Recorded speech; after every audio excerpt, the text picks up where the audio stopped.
Everybody, what's going on? Welcome to another episode of Personal Mastery Training. This is a strategy episode. I do two episodes. One today, like I said, a strategy episode. And the second one I do is a masterclass.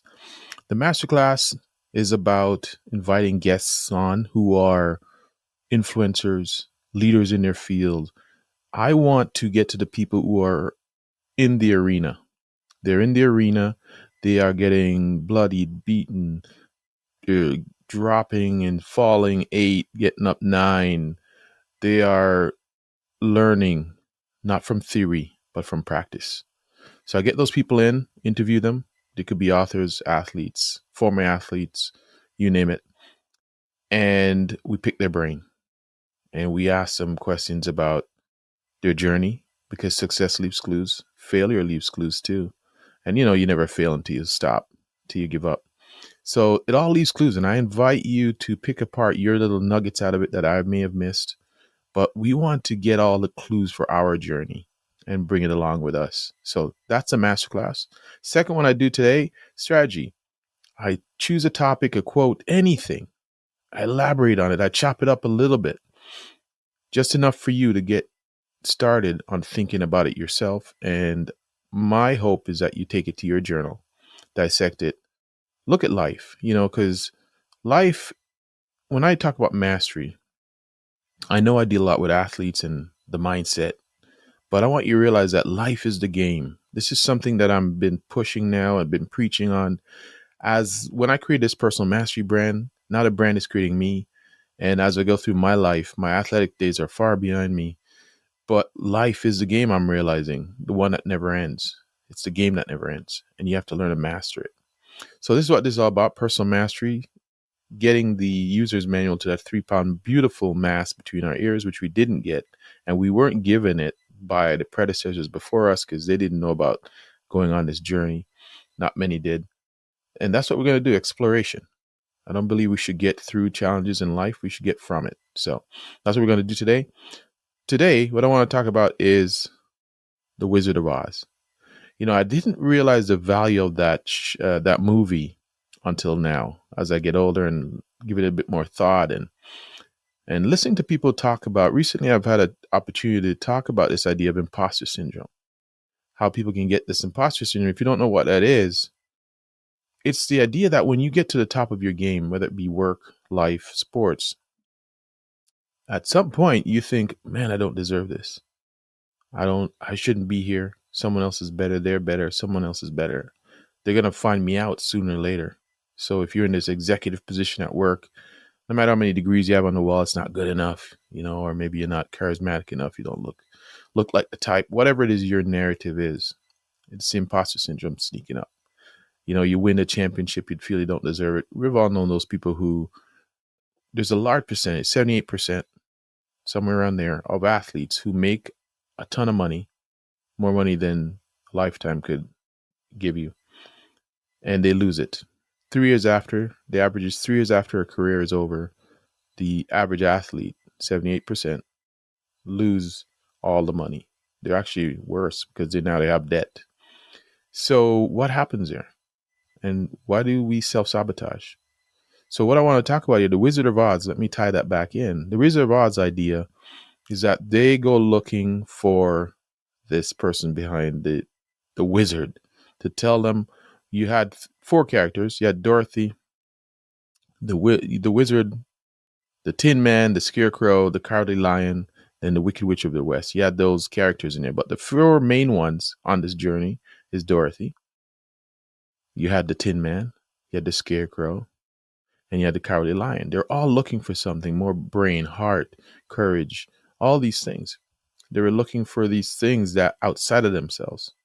And when they finally get to the wizard, the whole idea is they finally get to this wizard after this long journey, looking for heart, looking for courage, looking for brain, looking for this and that, everything outside themselves. They get to there and they realize that the wizard was this small little man. And during the show, the movie, the wizard sounds like this big giant man, and they thought he's going to have all the answers.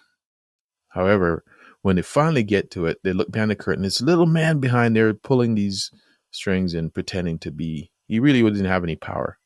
So the whole idea is that if you wanted the brain, it was within them, the heart, the courage, everything was within already. You just had to untap it.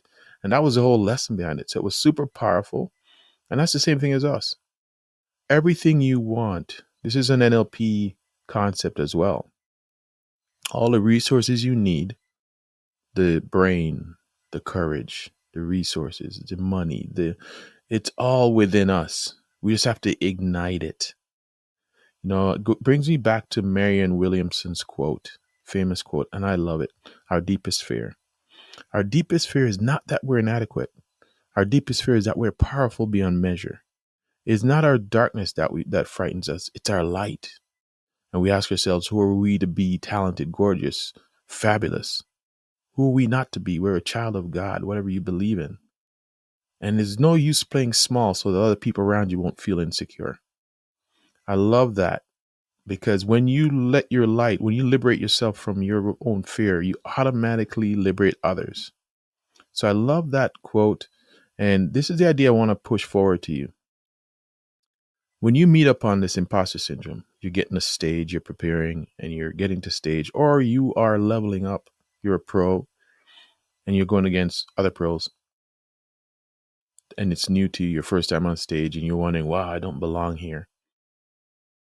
Or it's in your job, whatever it is, wherever this imposter pops up in your life. I want you to think to yourself, when you first hear it, this voice, and maybe you see an image, you may different modalities you'll see, whichever one's your primary modality of processing information. Could be your hearing, your feeling, your visual. I want you to think, who am I seeing? Who am I hearing? And what am I feeling? Because the initial feeling, vision, hearing will be who planted that seed of doubt in you. Might be a coach, might be your parents, mom, dad, someone of influence at some point in your life planted a seed. And that seed stuck because they were influential to you. See, we were born courageous. Remember what Marianne Williamson said. Okay? We are unbeatable. We're fearless. We're born fearless. But history or culture, narratives over time teach us fear. Teach us how to not be vulnerable. Teach us that in our brain, and this is a neurological thing that I've read before that said, in your brain, the same imaging, if you were to light up death in a part of the brain, the concept of dying, you're in trouble. The same part lights up when we feel vulnerability. It lights up the same. So we actually think we're dying. That's how much trepidation it brings up. It brings up in our minds. So what I want us to do, the instant you feel fear rising up, doubt, comparison, envy, fear, I want you to instantly go, who am I seeing? Do I see somebody coming, shouting at me, saying something derogatory? Who do I see? What's their first face? Or who do I hear? Who do I hear saying you can't do it, or we don't do this here, or you'll never be anything, or it's scary out there? Some kind of fear narrative. Who are you hearing? Instantly. Boom. Name it. And finally, what are you feeling? Instantly when you say it in your gut, in your body. There's something getting in your way of greatness. Our deepest fear is not that we're inadequate. Our deepest fear is that we're powerful beyond measure. But here's the thing. With great power comes great responsibility.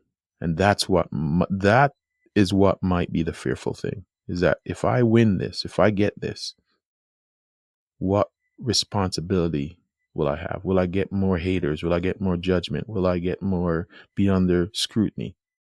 What's behind it? And then I want you to clear it out. I want you to clear it out by going, what's the worst that can happen? What's the worst that can happen if I live my dream? Sometimes, I was thinking about this. Sometimes it may be that you're fearful of actually accomplishing the thing because the hunt is the fun part. And if you accomplish it, what will you do? What will you do next? That might be a fear too. Give that some thought. The Wizard of Oz. You're on your path, your yellow brick road to your greatness. And you're going to meet upon fear. You're going to meet upon apprehension, resistance. But I want you to know it's not you. It's something lying behind it, someone lying behind it, some narrative, something you saw, someone of influence. And I want you to really dive in, dissect it, journal on it. Who is it? Because it ain't yours. Or are you afraid of success? People say they're fear of failure. I think some people are afraid of success, what it will bring, more responsibility. Is that it? So, because that other person, your competitor, they breathe the same breath you breathe. They have blood in their bodies. They have everything you have. You have the work ethic, just as they do. Or you can have it if you don't have it. Bet on yourself. Go back to that episode. What are the 8 characteristics you need to bet on yourself? And clear it out. And let's go for it. Let's live your dreams. Face the fear. Let's dive in. I want to leave you with that. Dissect it. Chop it up. Journal on it. See what you get from it. Okay. If you know someone who needs this information, let's build a community of people who believe that I shouldn't get through life. It's tiring. I want to get from life. Let's build a community of all of us. We gather together, dissect life, because life is wonderful at times. Most times it is. We just have to pick out the nuggets from it. There will be challenges. Absolutely. No doubt. This is not Pollyanna, but this is realizing that in every challenge, there's something from it that you can get. All right. Like, subscribe, share. Someone you know may need this information. I'm going to leave you with my mentor's quote that I'll always remind you and be grateful to him for this. He said, one idea, well executed, can change your life forever. So out of this podcast, what one idea did you get that you're going to execute on today? All right. Until next time, you know I do this because I want me to be relentless about my pursuit, your pursuit for personal mastery. All right. Peace and love.